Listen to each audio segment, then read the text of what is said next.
সাদা পোলাও বানাবো গোবিন্দভোগ চাল দিয়ে, তার জন্য নিয়ে নিয়েছি সাদা তেল। শুধু ঘি দিয়েও হয়, আমি ঘি আর সাদা তেল মিলিয়ে বানাচ্ছি।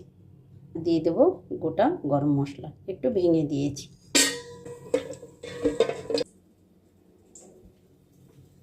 গোবিন্দভোগ চাল 1 ঘন্টা আগে ভিজিয়ে ছেঁকে দিয়েছিলাম।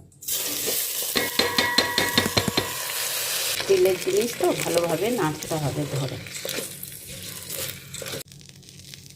চালটা ভেজে একদম জল শুকনো করে নিয়েও ঝরঝরে ভাজা, যত ভাজা ভালো হবে পোলাওটা তত ঝরঝরে হবে। এই যে পুরো ঝরঝরে করে ভাজা হয়ে গেছে চালটা। এই কাপে 3.5 কাপ চাল নিয়েছি, 7 কাপ জল দেব। গরম করে রাখা জল, 7 কাপ জল দেওয়ার পরে দিয়ে দেবো লবণ। ভালো করে মিক্সড করে হাই হিটে 3 মিনিট মতন হাই হিটে রাখবো।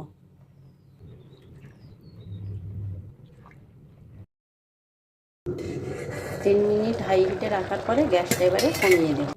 লো হিটে 5 মিনিট থাকবে। 5 মিনিট হয়ে গেছে। 5 মিনিট মাঝে মাঝে একটু নেড়ে চেড়ে দিয়েছি। একটু কাজু আর কিশমিশ, আর দেবো সামান্য ঘি। ঘি না দিলেও চলে লাস্টে, তা আমি একটু দিলাম। ঝরঝরে পোলাও আর আলুর কোরমা, এই কম্বিনেশনটা কেমন লাগছে বলুন তো?